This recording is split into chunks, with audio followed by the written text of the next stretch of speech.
there is a place that history almost forgot. A small island, shaped, if you squint at the right map, in the right light, like the shell of a turtle. It sits just off the northern coast of Hispaniola, cradled in the warm, indifferent waters of the Caribbean Sea. It is not large. It is not grand. It does not have the sweeping mountain ranges of Jamaica, nor the sugar-white beaches that would one day make these islands famous in travel catalogues and honeymoon brochures.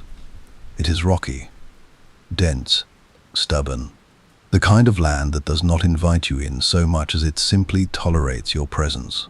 And yet, for nearly a century, this small and stubborn island was the most dangerous, most intoxicating, most chaotic settlement in the entire Western world.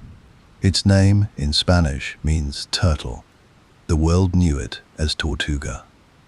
Close your eyes for a moment and imagine the Caribbean in the early 17th century.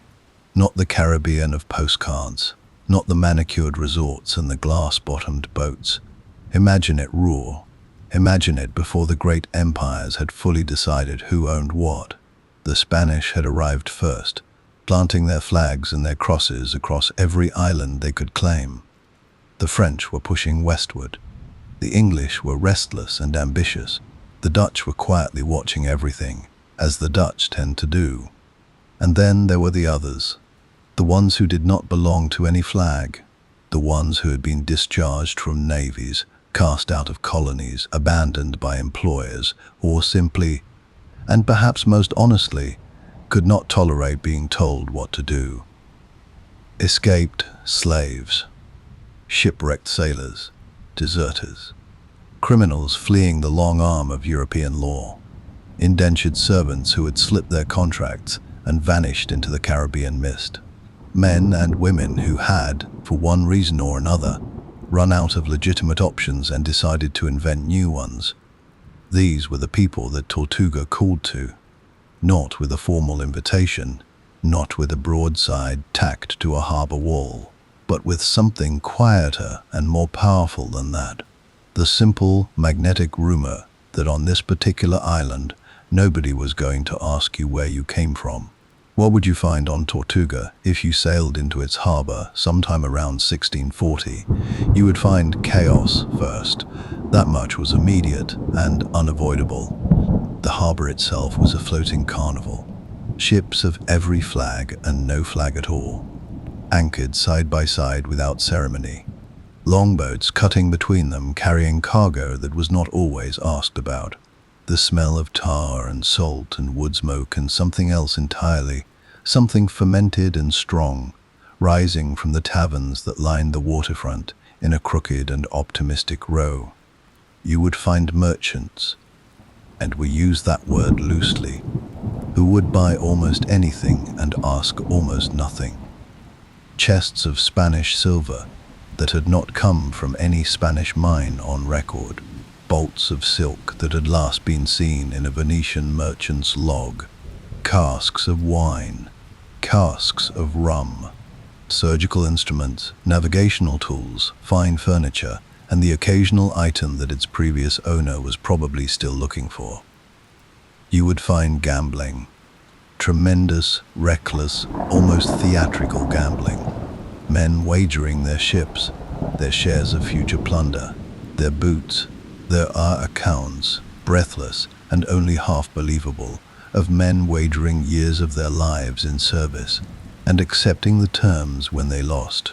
You would find in the narrow streets that wound uphill from the waterfront a society that was, and here is the remarkable thing, not entirely without order. It simply had its own, because this is the great misconception about Tortuga. When we call it lawless, we do not mean that it had no rules. We mean that it had no laws, not in the way that London had laws or Seville had laws. No king's writ ran to this harbor, no magistrate held court here, no constable walked these streets with any real authority. But the pirates and buccaneers who called Tortuga home were not animals. They were, in their own crooked and pragmatic way, builders. They constructed codes, agreements, contracts so specific and so earnestly negotiated that they would not look entirely out of place in a modern legal textbook. If you could get past the part about dividing up the plunder. They called these agreements the custom of the coast, and it governed everything. This is the story of Tortuga, not simply the story of pirates, though there are pirates, magnificent and terrible ones, and we will meet them all in time. It is the story of what happens when the outcast and the desperate and the brilliant and the violent find one another on a small turtle-shaped island and decide, against all reasonable expectation, to build something together. It did not last forever. Nothing that burns that brightly ever does. But while it lasted, there was nothing else like it on Earth. Before there were pirates on Tortuga, there were hunters. This is a fact that most people, when they picture the golden age of Caribbean piracy, tend to skip over entirely. The mind goes immediately to the ships, black sails, cannon smoke, the crack of a musket across open water. It goes to the treasure, the rum, the colorful flag snapping in a tropical wind. It rarely stops, first, at a cooking fire on a deserted beach. It rarely pauses at the image of a man in rough, blood-stained clothing, crouching over the carcass of a wild pig, slowly turning meat over an open flame on a crude wooden frame, while the jungle breathes and clicks and hums around him in the dark. And yet that image, unglamorous, quiet, smelling of smoke and rendered fat, is where the story of Tortuga truly begins. To understand the Buccaneers, you have to understand Hispaniola first. Hispaniola, the large island that today holds both Haiti and the Dominican Republic, had been under Spanish control since Columbus arrived there in 1492. The Spanish had built settlements, established plantations, and imported enormous numbers of enslaved Africans to work them. They had, in short, claimed the island thoroughly and ruthlessly, in the manner that European powers of that era considered entirely normal. But Hispaniola was large, larger than the Spanish colonists could fully manage, and in the interior of the island, beyond the reach of the colonial towns and their administrators and their priests, something else was quietly happening. Wild cattle and wild pigs had been introduced to the island by the Spanish decades earlier, and in the lush, unchecked interior they had done what animals do when left alone in a paradise. They had multiplied beyond counting. The forests and the plains of Hispaniola's interior were thick with them, and where there was wild game in abundance, there were, inevitably, people willing to hunt it. These hunters came from everywhere and nowhere.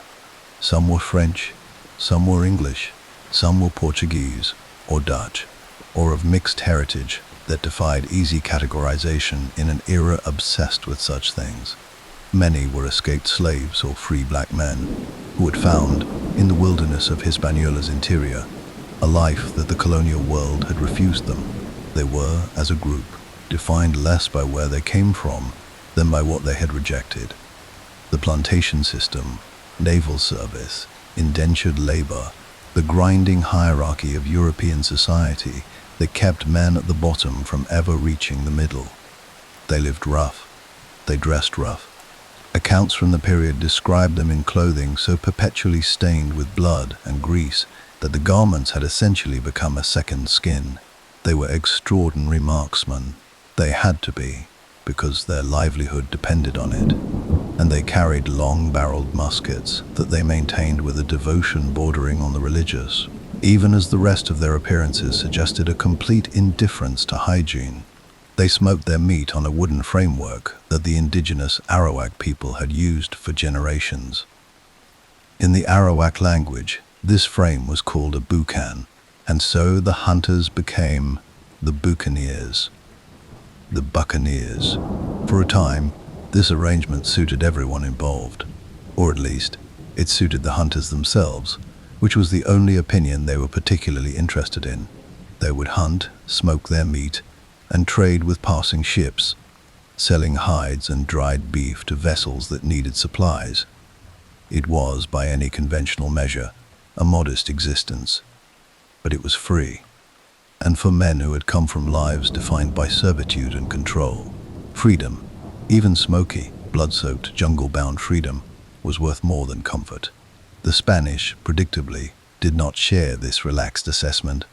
The colonial administrators of Hispaniola looked at these rough, independent hunters living on the fringes of their territory and saw something that colonial administrators always see when confronted with people who refuse to participate in the established order: a problem, a threat, an untaxed, uncontrolled, unaccountable population that owed allegiance to no crown and generated revenue for no government. And so the Spanish did what empires do: they sent soldiers to remove them. Beginning in earnest in the 1620s and continuing for decades, Spanish military forces conducted systematic campaigns to drive the buccaneers off Hispaniola. They did not simply arrest them or expel them across the water. They destroyed their hunting grounds. They slaughtered the wild cattle and pigs that the hunters depended upon. Entire herds eliminated, not for food or commerce, but specifically to deny the buccaneers their livelihood. It was a scorched earth policy conducted not against an army, but against a way of life. It was, from a purely strategic standpoint, deeply effective. And it was, from a historical standpoint, one of the most consequential mistakes any empire ever made. Because when you drive men who are already accustomed to violence, already experts with firearms, already possessed of nothing to lose, when you drive those men off the land and into the sea, you should not be surprised at what they become. The buccaneers crossed the narrow channel between Hispaniola and Tortuga. Some had already been using the small island as a base and a refuge. Now they arrived in numbers. They arrived angry. And they arrived with a very particular set of skills, and a very particular absence of sympathy for the Spanish Empire that had just dismantled everything they had built. Tortuga received them. The island was not, at this point, entirely lawless. It had passed through several hands in the decades prior, claimed at various moments by the Spanish, the English, and the French, with the kind of enthusiastic and short-lived ownership that characterized Caribbean colonial politics of the era. By the time the buccaneers arrived in significant numbers, it existed in something of a political gray zone, nominally under French influence, but practically speaking, under the influence of whoever was currently armed and present. The buccaneers were both. Now here is the transformation that history rarely lingers on long enough, because it is genuinely extraordinary. These men, hunters primarily, men whose expertise lay in tracking animals through dense jungle, in patience, in the long, careful shot from cover, these men turned their skills 90 degrees and pointed them at ships. It began, as so many things in the Caribbean began, with opportunity and desperation working together. The buccaneers needed income.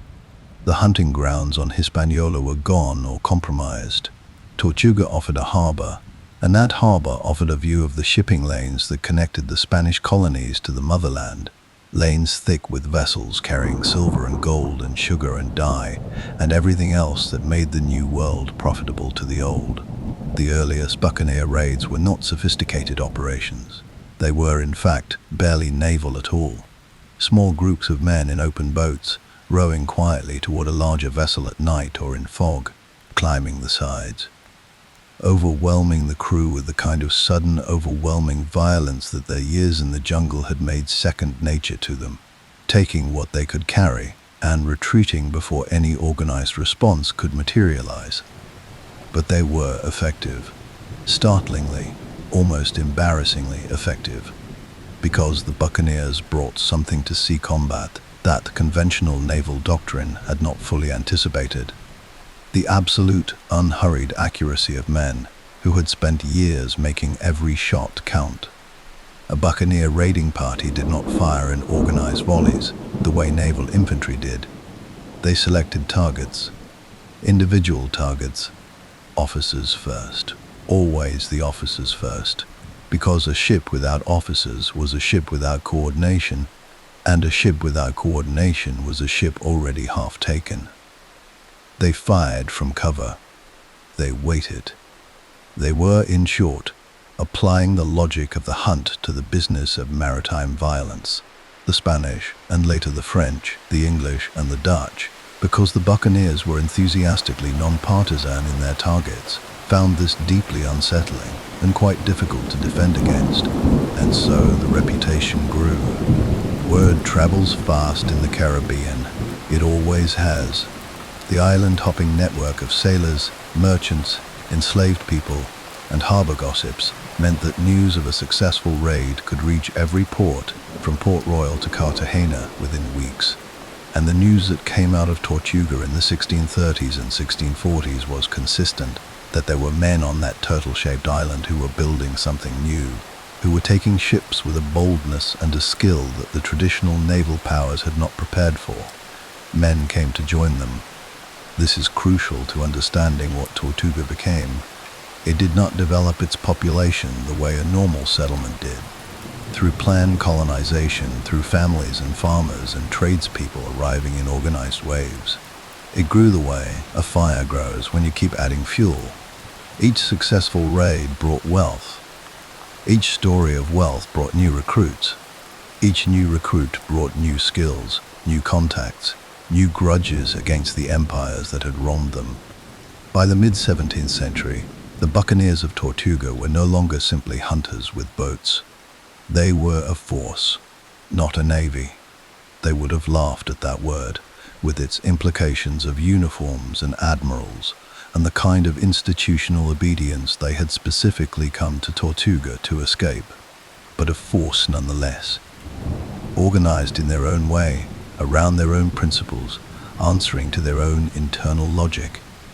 Hundreds of men, dozens of ships, a community of violence and commerce that the great empires of Europe had not built, had not planned, and now, with a frustration that comes through clearly even in the most formal diplomatic correspondence of the era, could not quite figure out how to stop. Alexander Exquemelin, who spent years among the buccaneers of Tortuga in the latter half of the 17th century and later wrote it all down, noted something remarkable. Beneath the stories of raids and battles and considerable brutality, what came through most powerfully was something simpler. He was astonished by them, not merely by their violence, by their organization, by the way they constructed rules in a place without law, by the way they argued and negotiated and committed to agreements with one another, in the complete absence of any court that could enforce those agreements, by the fact that somehow, in the chaos of Tortuga's harbor, something recognizable as a society had quietly assembled itself. It was unlike any society Europe had produced. It was unlike anything the world had seen before. And it began, as we must always remember, with hunters crouching over a fire on a beach, turning meat on a frame of green wood, watching the sea. Part 3. The Custom of the Coast. Laws written in salt water. There is a persistent image of the pirate that popular culture has spent centuries carefully maintaining. You know the one, the man, and it is almost always imagined as a man who answers to no one, who takes what he wants when he wants it, from whoever happens to be nearby and insufficiently armed, who lives by no code but appetite, by no rule but strength, by no principle beyond the immediate satisfaction of his own desires. A creature of pure romantic chaos. A human hurricane with a cutlass. It is a compelling image. It has sold an extraordinary number of novels and motion pictures. It is also, in most of the ways that actually matter, wrong. The truth about the pirates and buccaneers of Tortuga is simultaneously less glamorous and far more interesting, because the men who sailed out of that harbor, men who had, almost to a one, spent their previous lives being controlled, exploited, conscripted, and disposed of by institutions and empires that did not consider them fully human. These men, when given the opportunity to build something of their own, did not build chaos. They built a system. A careful, argued over, remarkably detailed system that governed nearly every aspect of life at sea and in port. They called it, with a matter-of-fact simplicity that suits them perfectly, the custom of the coast. And if you take the time to sit with it, to read the articles and agreements that survive, to understand what they were actually trying to solve, what you find is not the absence of law. What you find is an experiment in self-governance that the established world of the 17th century had not thought to run. Begin with the ship, because the ship is where it all started. Before a buccaneer crew left Tortuga's harbor on any significant voyage, they sat down together. Captain, quartermaster, surgeon, carpenter, cook, common sailor, every man aboard. And they negotiated. This was not a formality. This was not a captain reading out his orders while men nodded obligingly from below. This was a genuine and often contentious conversation about rights, responsibilities, and the division of whatever they were about to go and take from the world. The document they produced was called the Articles, sometimes the Charter Party, depending on the crew and the era. It was a contract, signed or marked with an X by those who could not write, by every member of the company before a single sail was raised. These articles varied from ship to ship, crew to crew, but the core principles were remarkably consistent across the entire culture of Tortuga and the wider buccaneer world, because they were solving the same fundamental problems that any group of people working together in dangerous conditions must solve. Who is in charge? And of what? What does everyone get? What happens when someone is injured? What happens when someone breaks the rules? Read the surviving articles today, and you will find answers to all of these questions laid out with a precision that would not embarrass a modern contract lawyer. Assuming that contract lawyer could stomach the subject matter, the question of leadership is where the custom of the coast diverges most sharply from everything the 17th century understood about how organizations should work. On a Royal Navy vessel of the same period, the captain's authority was absolute and non-negotiable. It was backed by law, by tradition, by the physical reality of flogging and hanging, and by the understanding that the Navy itself stood behind every order he gave. A sailor who disobeyed was not simply defying one man. He was defying an institution with centuries of accumulated power and the full backing of the crown. On a Tortuga buccaneer vessel, the captain's authority was contingent. He was elected, not appointed, not inherited, not granted by any external power.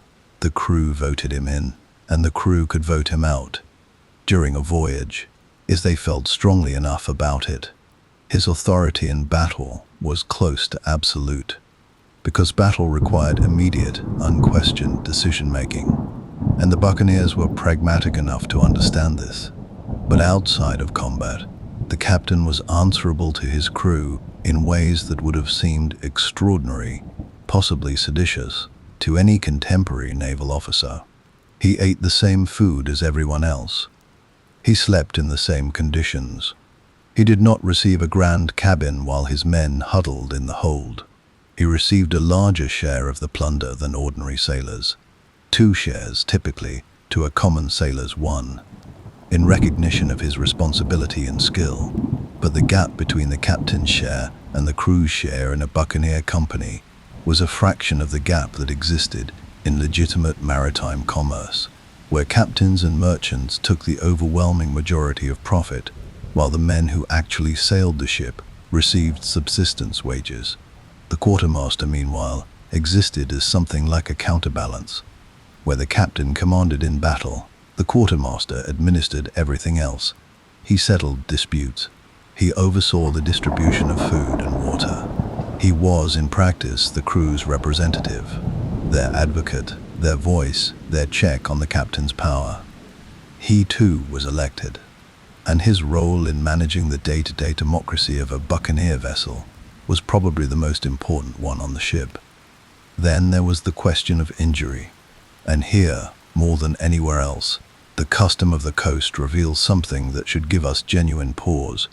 Because what the buccaneers of Tortuga built in the mid-17th century on a rock in the Caribbean was one of the earliest known systems of workers' compensation in the Western world. Read that sentence again if you need to. It is not an exaggeration. The articles of a typical buccaneer company included fixed payments for specific injuries sustained in the course of a raid. The amounts varied across different ships and different eras, but the principle was entirely consistent: lose your right arm.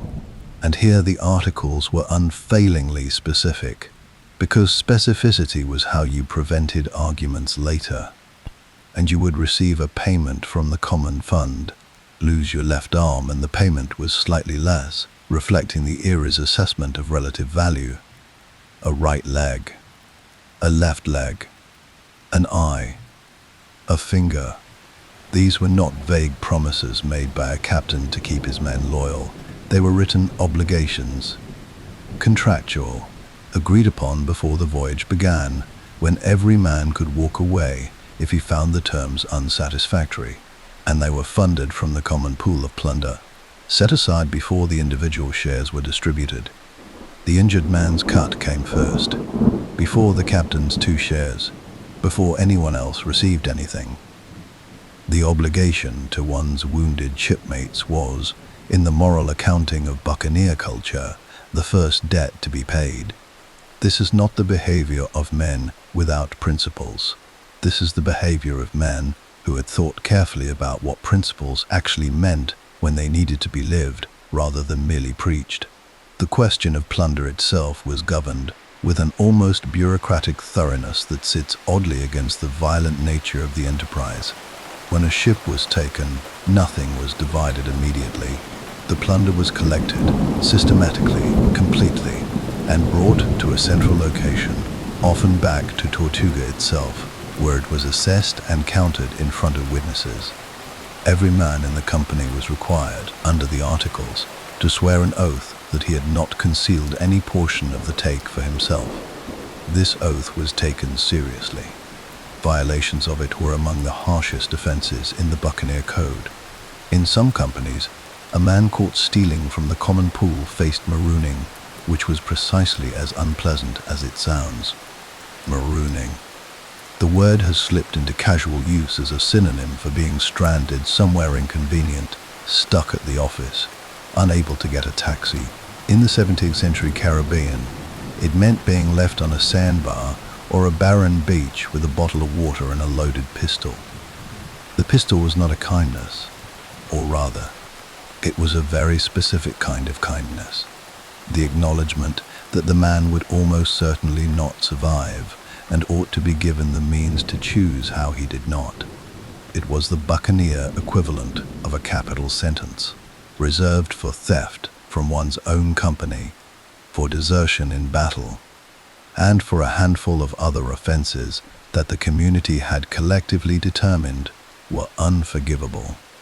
Because the community, and this is the word that keeps reasserting itself, however uncomfortable it might sit alongside the violence, the community was what everything else existed to protect. There is something else in the articles that deserves careful attention, and it is something that historians spent a long time either overlooking or declining to examine too directly. Many buccaneer companies, not all, but enough to establish a pattern, included provisions for partners. The word used in the French buccaneer tradition was matelotage. It described a formal bond between 2 men, a legal partnership that had real, enforceable consequences under the custom of the coast. If one partner was killed, the other inherited his share. If one was seriously injured, the other was obligated to his care.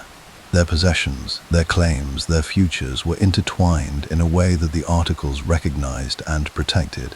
The precise nature of these relationships has been the subject of considerable historical debate, and the surviving sources are, as primary sources tend to be on sensitive matters, not entirely forthcoming. But what is clear is that the buccaneer world, which had freed itself from European law in almost every other respect, had also freed itself, at least partially, at least in practice, from some of the more rigid social categories that European law enforced. The community of Tortuga was one in which identity was, to an unusual degree for the era, negotiable. It was not a utopia. Let no one mistake it for that. The violence was real and often terrible. The treatment of prisoners was inconsistent at best, and at worst represented some of the most brutal episodes in Caribbean history. Many buccaneers were themselves former slaveholders, and the relationship between the buccaneer community and enslaved people was deeply complicated, sometimes including them in raids as fighters, sometimes treating them as cargo to be sold. The custom of the coast protected the rights of men within the company. It said nothing about anyone outside of it, but within the company, within the tight world of the ship and the harbor, something unusual was being practiced. A rough and pragmatic equality of a kind that the broader world would not formally articulate for another century and a half. Alexandre Exquemelin noted something in particular about the way disputes were settled among the buccaneers.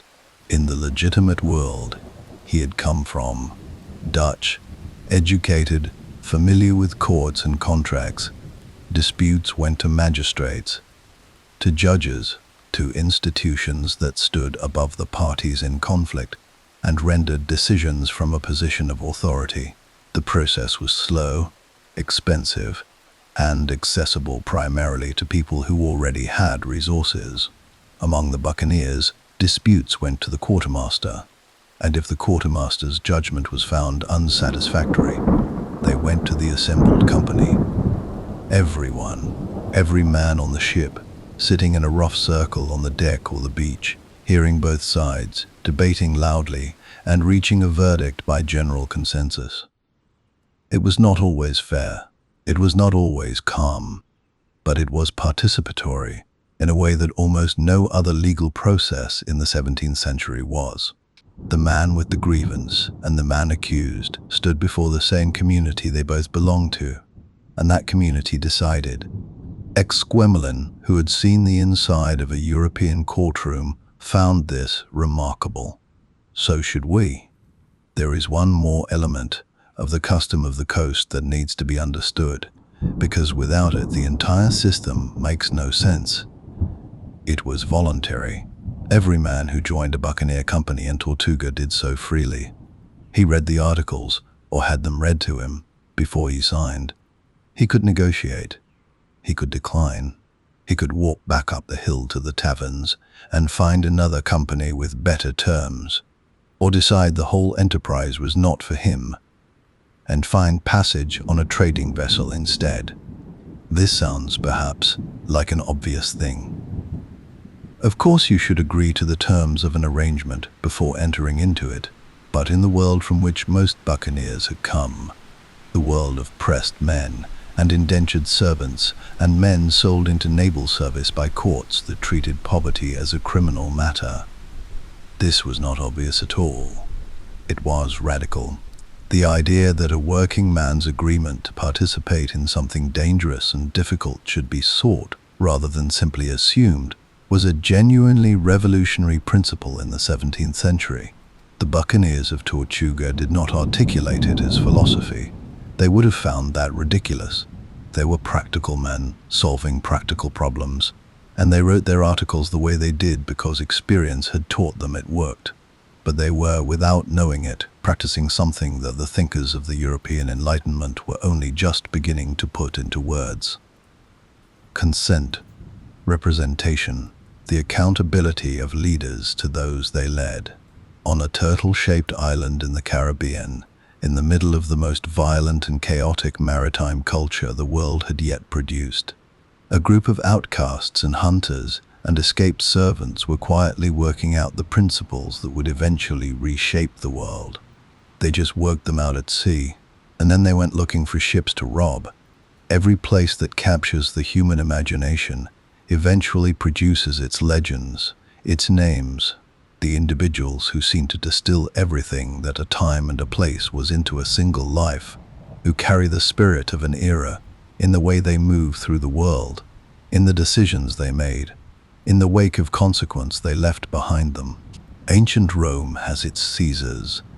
The American frontier has its outlaws and its lawmen, often indistinguishable from one another. The court of Versailles has its cardinals and its mistresses whispering in candlelight.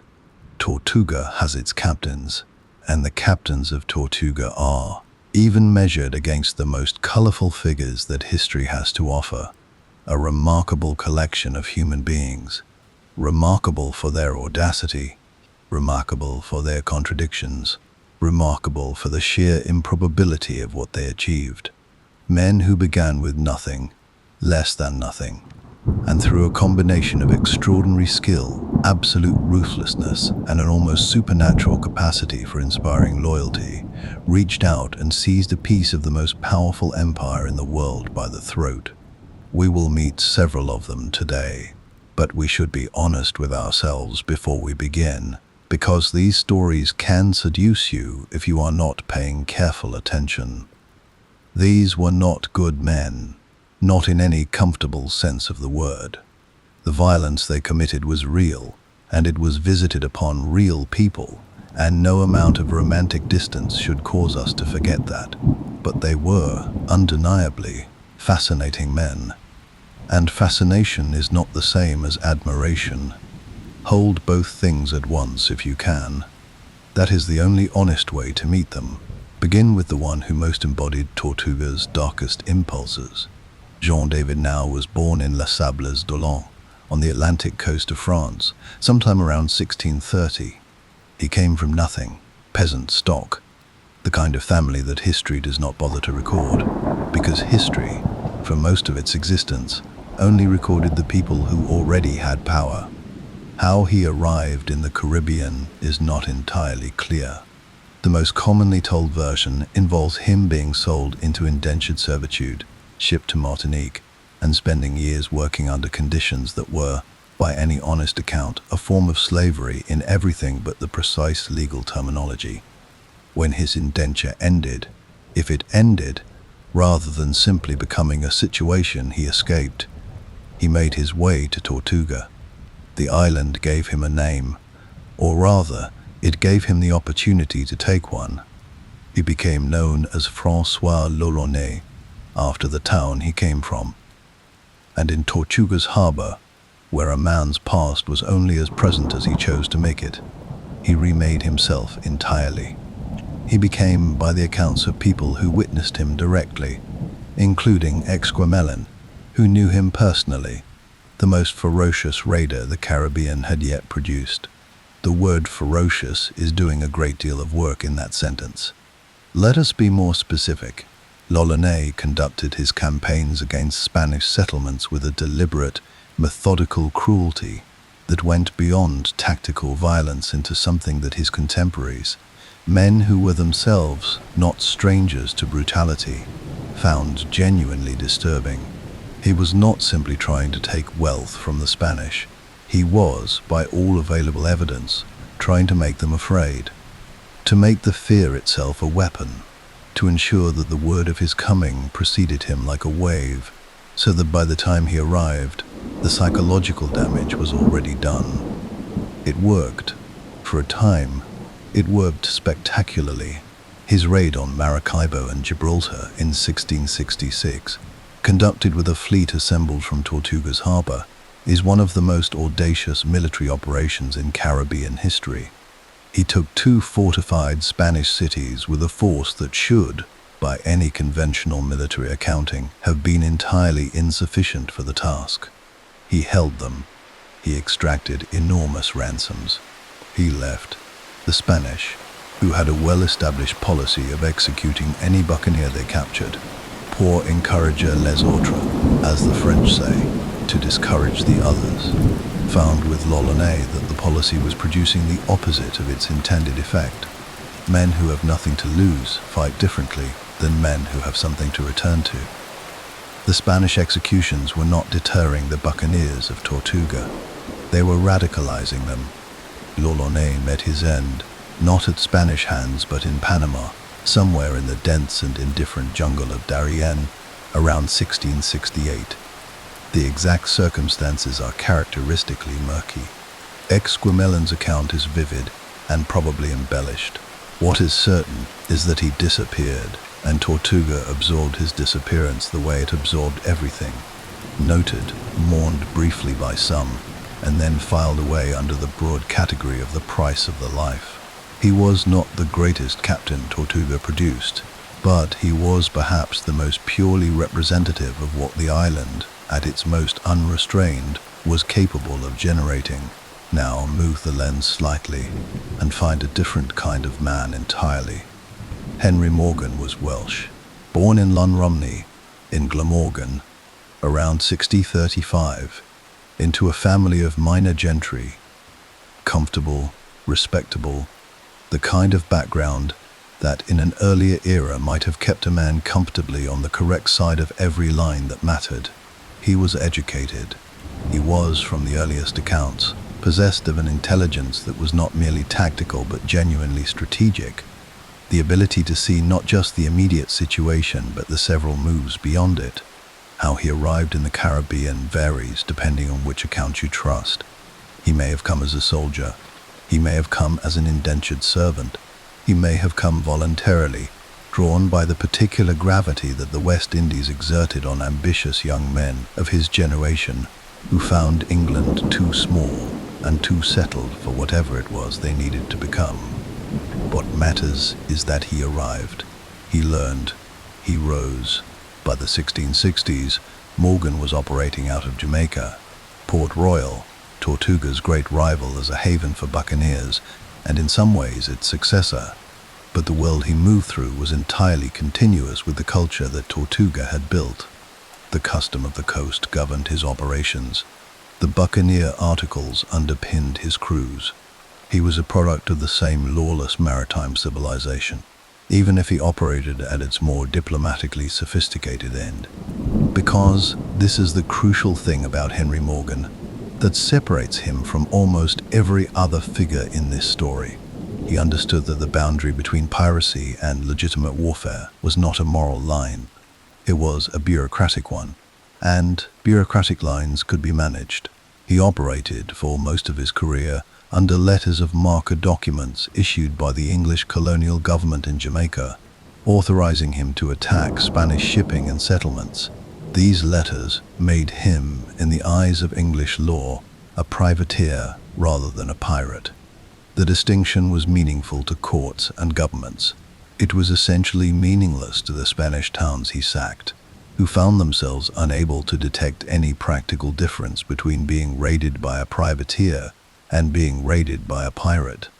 His greatest operation, the raid on Panama City in 1671, remains one of the most extraordinary military achievements in the history of the Caribbean. He led a force of roughly 1,400 buccaneers across the full width of the Isthmus of Panama on foot, through jungle that the Spanish had specifically left unfortified because they considered it impassable. He came out the other side. He defeated the Spanish force waiting for him in the field. He took the city, Panama City, the Pacific gateway to Spain's entire South American empire, the city through which the silver of Peru passed on its way to Seville. He took it. The fact that his men found less treasure than expected, much of it had been moved or hidden before his arrival, diminished the financial return considerably. It diminished precisely nothing else. Morgan returned to Jamaica famous. Then he was arrested because the raid on Panama had technically violated a recently signed peace treaty between England and Spain, and someone in London needed to be seen to care about that. He was sent to England. He was held comfortably in the manner reserved for men too famous and too useful to actually punish. He talked to the right people. He read the right letters. He was, within a few years, knighted by King Charles II and sent back to Jamaica as its lieutenant governor. Let that settle for a moment. The man who had spent decades raiding Spanish settlements in direct defiance of international law, operating out of the most anarchic maritime culture in the Western world, died. Sir Henry Morgan, deputy governor of a crown colony, portrait painted, legacy secured, his name on rum bottles to this day. He had not abandoned the lawless world of the buccaneers. He had simply found a way to make that world legible to the one that surrounded it. He had translated himself. It was, in its own way, the most audacious thing he ever did. There is a third figure who deserves mention here, not because she fits neatly into the story, she does not, quite, but because no honest account of the Caribbean's lawless maritime world can leave her entirely out. Anne Bonny was born in County Cork, Ireland, around 1697. She arrived in the Caribbean through marriage, a marriage she subsequently abandoned in defiance of every legal and social convention available, when a pirate captain named Calico Jack Rackham offered her something more interesting. She sailed with Rackham's crew, disguised at first, openly later. When Rackham's vessel was taken by a British naval sloop in 1720, the account that has survived from the trial records, which are among the more reliable sources we have, describes most of the crew drunk in the hold when the attack came. The people who met the boarding party on deck, fighting, were Bonny and another woman named Mary Read, who had also been sailing with the crew. The rest of the men were hanged. Rackham was hanged. Mary Read died in prison, likely of fever. Anne Bonny's fate is one of history's more genuinely mysterious loose ends. She was sentenced to hang but received a stay of execution, the most commonly cited reason being that she was pregnant. After that, the records go quiet. She disappears from the official accounting with the abruptness that the historical record often reserves for women who don't quite fit the categories it knows how to process. She was not a Tortuga figure, strictly speaking. Her era was the tail end of the Golden Age, and her theater of operations was the Bahamas rather than the old buccaneer ports. But she is part of the continuous story that Tortuga began. The story of what happens when the rigid categories of the legitimate world are refused, when the question of who gets to decide what a person's life looks like is answered not by society, but by the person themselves. Tortuga did not invent that refusal, but it gave it a harbor. It gave it ships and articles, and the custom of the coast, and the long, warm, dangerous, improbable space of the Caribbean to play itself out in. And in that space, men and women who had been handed diminished lives by a world that had not asked their opinion, reached up and took larger ones, by whatever means were available, at whatever cost came with them. Empires are patient things. This is something the buccaneers of Tortuga understood intellectually, but perhaps never fully believed in their bones.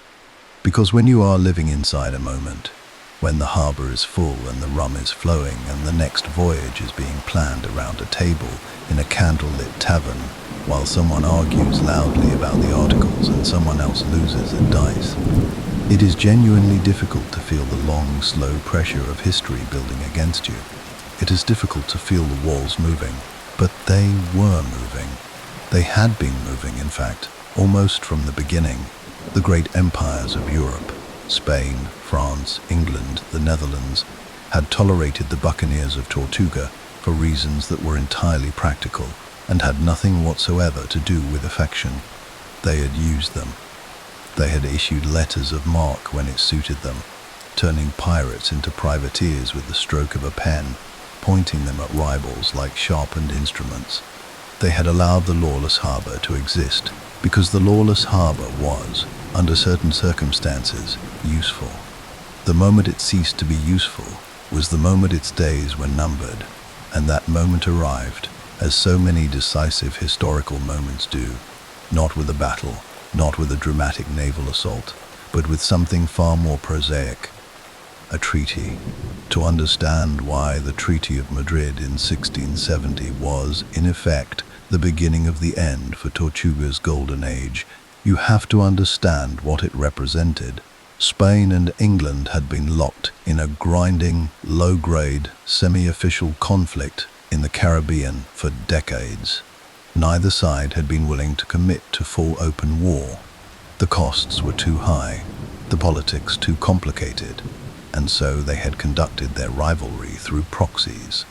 England had looked the other way when buccaneers operating out of Jamaica and Tortuga raided Spanish settlements.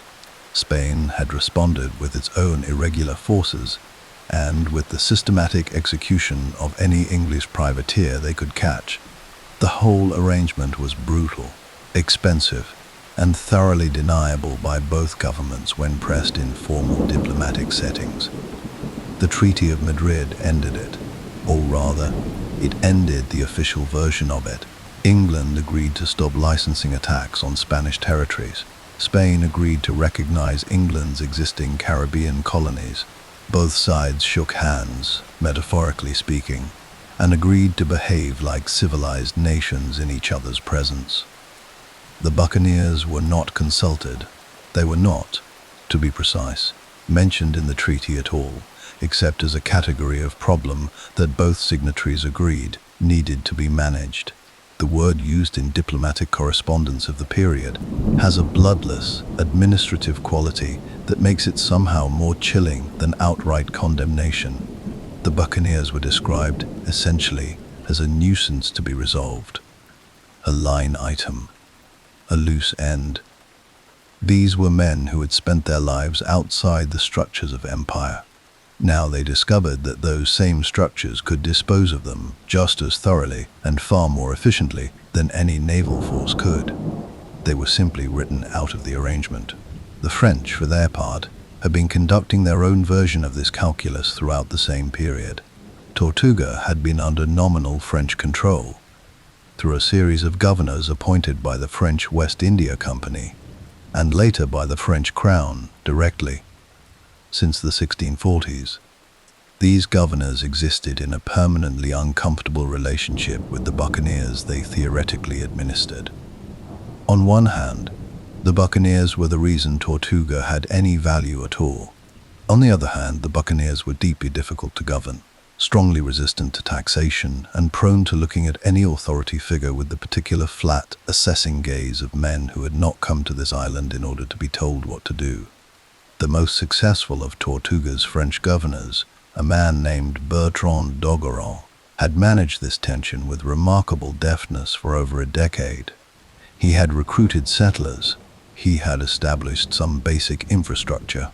He had, crucially, understood that the buccaneers needed to be accommodated rather than controlled, that the way to keep them cooperative was to make Tortuga genuinely useful to them, not to attempt to impose the kind of administrative order that would simply cause them to leave. He arranged, for instance, for women to be brought to Tortuga. The island had been almost entirely male for most of its existence, which created its own particular social pressures. He extended credit to buccaneers planning voyages. He positioned himself not as a governor in the European mold, but as something closer to a very well-connected business partner who happened to also represent the French crown. It was a delicate balance, and d'Ogeron maintained it with considerable skill for years. But d'Ogeron died in 1676, and after him came governors who were more interested in imposing order than in maintaining balance. Men who came from France with ideas about how a colony should be run, and who found the reality of Tortuga, its noise, its smell, its cheerful contempt for hierarchy, deeply unsatisfying. The buccaneers, feeling the change in atmosphere, began to drift. Drift is perhaps the most accurate word for what happened to Tortuga's population in the last decades of the 17th century. It was not a sudden emptying. It was not a single event that sent the buccaneers scattering to the four winds. It was a gradual dispersal, like smoke in an open space. The community losing coherence at its edges first, then thinning at the center, until what remained was a shadow of what had been. Some went to Port Royal in Jamaica, which was at this point the loudest and richest of the Caribbean's disreputable ports. Port Royal would itself be dramatically resolved from history's accounting in 1692, when an earthquake and the subsequent tsunami dropped most of the city into the sea in a manner so sudden and complete that contemporaries found it nearly impossible not to read as moral commentary. More than 2,000 people died in minutes. The city that had briefly rivaled Tortuga for sheer concentrated lawlessness was swallowed by the Caribbean with an abruptness that the more religiously inclined observers of the day found gratifyingly pointed. Some buccaneers went further, to the Bahamas, to the Carolina coast, to the far reaches of the Indian Ocean where the trade routes were rich and the naval presence thin. The golden age of piracy that would flower in the early 18th century, the age of Blackbeard, of Bartholomew Roberts, of Calico Jack and the women who sailed with him, was seeded in part by these dispersed men. They carried the custom of the coast with them. They carried the articles, the democratic traditions, the particular buccaneer approach to violence and commerce and self-governance. Tortuga's culture did not die with Tortuga. It scattered and took root elsewhere. But the island itself, the harbor that had been the center of it all, quietened. The Spanish raids, which had been a constant throughout Tortuga's history, intensified in the island's declining years. The most significant came in 1654, when a Spanish force took the island entirely and attempted, once again, to clear it permanently of the buccaneer presence that had made it such a persistent irritant to colonial order. They burned what they could. They drove off who they could drive off. And, as had happened every previous time the Spanish attempted this, it did not work. The buccaneers returned. They rebuilt. The harbor refilled with ships. But each successive raid took something that was not always visible in the immediate aftermath. It took momentum. It took the particular confidence of a community that believes itself permanent, believes itself established, believes itself capable of sustaining whatever comes against it. There is a psychological component to resilience, and it is not infinite. The buccaneers of Tortuga had extraordinary reserves of it, but they were not inexhaustible, and the empires were patient. Perhaps the most quietly devastating development, more damaging in the long run than any military raid or diplomatic treaty, was the transformation of the Caribbean economy itself. In Tortuga's great years, the region had existed in a kind of productive chaos. The Spanish held enormous wealth in their colonial territories, but their grip on the trade routes was imperfect. Other European powers were aggressively establishing their own colonies.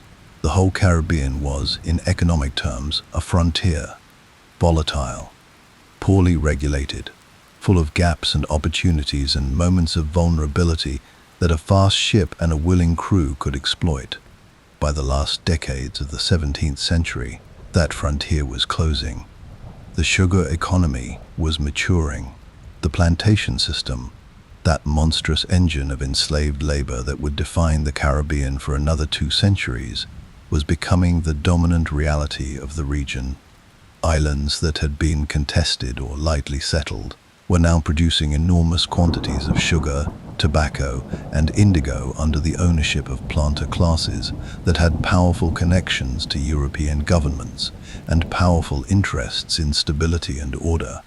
Order was the enemy of everything Tortuga represented. The plantation owners wanted reliable shipping lanes. They wanted their produce to reach European markets without being raided. They wanted a Caribbean that functioned like a proper commercial system rather than a theater of perpetual, improvised warfare.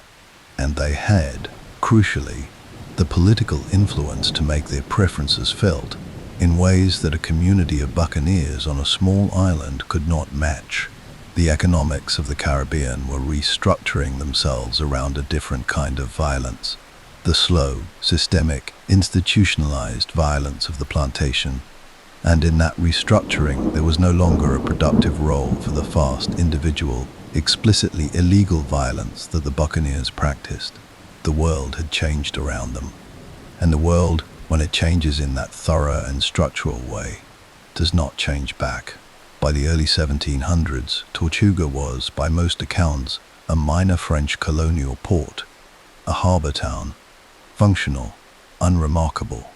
The ships that came and went were trading vessels engaged in legitimate commerce, not buccaneer sloops returning from raids on Spanish settlements with holds full of silver, and an argument already brewing about how to divide it. The taverns were still there, the harbour was still there. The island still looked, from a passing ship, more or less as it always had. The dark green of the jungle rising above the rocky shore, the turtle shape visible if you knew to look for it. But the life had gone out of it. What Tortuga had been for those extraordinary decades, that particular, improbable, violent, creative, democratic, chaotic thing, was over. Not defeated. Not exactly. The empires had not destroyed it in the way that they had destroyed so many other things that stood in their path. They had done something more thorough. They had made it unnecessary. They had reorganized the world in ways that left no space for it. You cannot raid a shipping lane that is now patrolled by a professional navy. You cannot maintain a community of armed free men outside the law when the law has extended itself to every harbor and every port and every island in 1,000 miles of warm water. You cannot remain outside the system when the system has grown large enough to contain everything. The buccaneers of Tortuga had built their kingdom in the gaps between empires, and the empires, slowly, over decades, simply closed the gaps. There is something worth sitting with here before we move to our final chapter. The end of Tortuga was not a tragedy in the way that popular imagination sometimes frames it. The brave, free men crushed by the boot of empire, freedom extinguished by power. It is not that simple, and it would not be honest to make it so. The buccaneers committed real violence against real people. Their freedom was purchased, in part, at the expense of others who had no say in the transaction. But there is something genuinely melancholy in the closing of any space that, however imperfectly, however violently, experimented with the idea that the order of the world need not be accepted as given, that men and women who had been handed the smallest, most marginal lives by a world that did not value them could, in the right circumstances, refuse those lives and build different ones. The empires endured, they expanded, they reshaped the world in their image, and the world, by and large, accepted the reshaping. Tortuga's harbor filled with silt and silence, and the turtle-shaped island returned to the warm, indifferent sea. History has a habit of burying its strangest lessons in its strangest places, the lessons we expect to find in the courts of kings, in the chambers of parliaments, in the great philosophical texts that educated men wrote for other educated men by candlelight. Those lessons are easy to locate. They are indexed, annotated, taught in schools. The other lessons, the ones that arrive not through careful argument, but through desperate necessity, through the trial and error of people with nothing left to lose, those take longer to find. They require you to look in places that the official record does not always think to preserve. They require you, sometimes, to look at a small rocky island shaped like a turtle, floating in the Caribbean Sea. Begin with what Tortuga gave to the law. Not directly, not through any formal channel. No legislator in London or Paris or Madrid sat down with a copy of the Buccaneer Articles and drafted new statutes from them. The transfer was not that clean, not that conscious. It never is, with the ideas that matter most. But consider the principles embedded in the custom of the coast. Elected leadership, the accountability of commanders to those they commanded, written agreements, negotiated in advance, that bound all parties equally regardless of rank. Compensation for injury, the distribution of common resources according to agreed rules rather than the arbitrary will of whoever happened to be strongest. These are not exotic ideas today. They are, in various forms, the foundations of employment law, of workers' rights, of the basic contractual frameworks that govern how labor and compensation relate to one another in the modern world. We find them so natural now that it is difficult to remember they were once radical. That there was a time when the notion of a working man negotiating the terms of his own dangerous employment, rather than simply accepting whatever his employer dictated, was genuinely revolutionary. The buccaneers of Tortuga did not invent these ideas from nothing. Ideas rarely arrive from nothing, but they practiced them.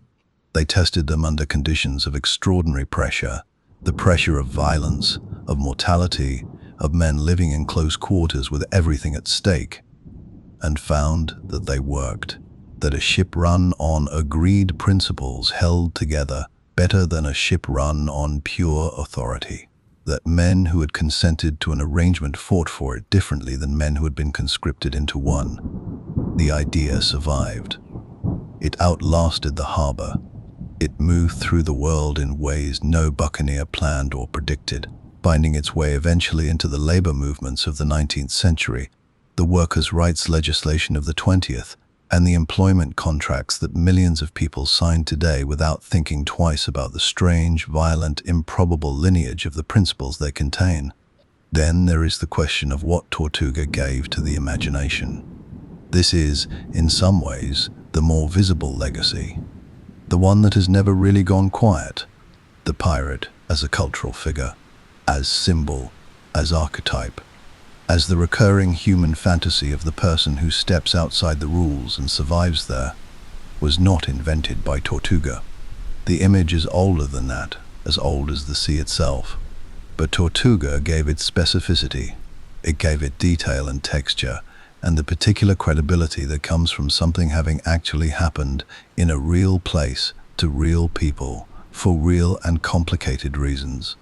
When Daniel Defoe wrote about pirates in the early 18th century, and he wrote about them obsessively, both in fiction and in the remarkable document known as A General History of the Pirates, published in 1724, he was drawing on a tradition that Tortuga and its culture had made vivid. When Robert Louis Stevenson imagined Treasure Island nearly 2 centuries later, the world he conjured, its codes, its loyalties, its particular moral atmosphere where honor existed but was differently calibrated than on land, was downstream, however distantly, from the same source. The pirate's story endures because it is, at its heart, a story about refusal, about the human desire to look at the arrangement of the world and say, "Not for me," to find or build a space outside the given order and inhabit it on one's own terms. Tortuga was real proof that such spaces could exist, not comfortably, not safely, not without cost, but genuinely, actually, historically, they could exist. That proof matters to the imagination in ways that purely fictional examples cannot match.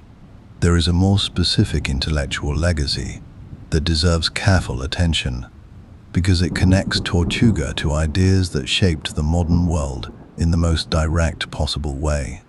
The political philosophers of the 17th and 18th centuries, Locke, Rousseau, and the thinkers who followed in their wake, were working on a problem.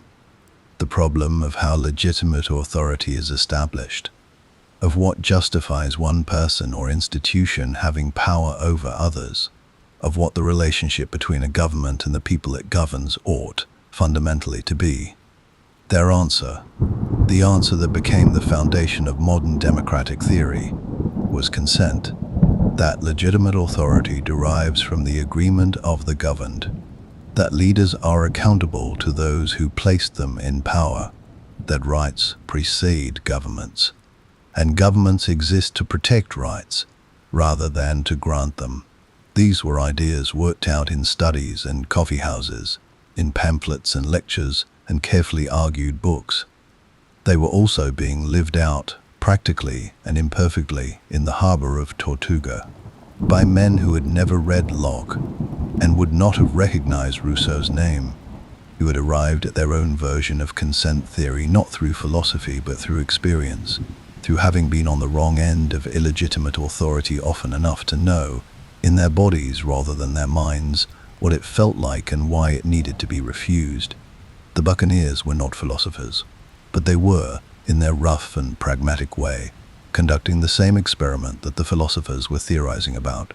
And they were conducting it decades before the great revolutions of the modern era would attempt to put those theories into practice at the scale of nations. Whether the philosophers knew about them, whether the ideas moved in any traceable direction, is less important than the simple fact of the coincidence that in the same century, men of ideas and men of action were working toward the same conclusion by entirely different routes.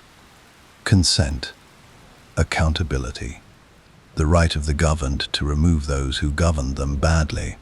Tortuga knew this before the pamphlet said it. The island today is part of Haiti. It is called Île de la Tortue. It is home to a small population of Haitian families, fishermen mostly, people living quiet lives on rocky ground above a harbor that no longer remembers what it once held. There are no monuments to the buccaneers, no museum, no preserved tavern or restored fortification that invites tourists to stand where the extraordinary and terrible thing happened and feel the weight of it underfoot. The island has the peaceful anonymity of a place that history visited intensely and then abandoned entirely, leaving only the shape of the land and the color of the water as evidence that anything happened here at all. But the turtle shape remains, patient as ever, floating in the same sea. And if you know what to look for, if you know the story well enough to see past the surface of things, you can find Tortuga almost everywhere. In every agreement between people who decided to negotiate rather than simply obey. In every worker's contract that assumes the person signing it has rights worth protecting. In every story ever told about someone who refused the life they were handed and went looking for a larger one. In every democratic principle that insists leaders must answer for themselves to those they lead. It is there, quiet, persistent, a small, lawless, improbable kingdom that lasted less than a century, that left no monuments and very few reliable records, that was made up almost entirely of people the world had already decided did not matter. And yet, here we are, still telling the story. There is an old saying among sailors, though like most old sailors' sayings, it is difficult to trace to any specific sailor, in any specific place, at any specific time. It goes simply, the sea remembers everything. The Caribbean is warm and old and unhurried. It has seen the Spanish galleons and the slave ships and the naval frigates and the container vessels of the modern age pass across its surface. It has seen empires rise and treaties signed and harbors fill and harbors empty. Somewhere in those waters, between Hispaniola and the open Atlantic, a small island sits in the afternoon light. It does not look like much. It never did. That was always the point.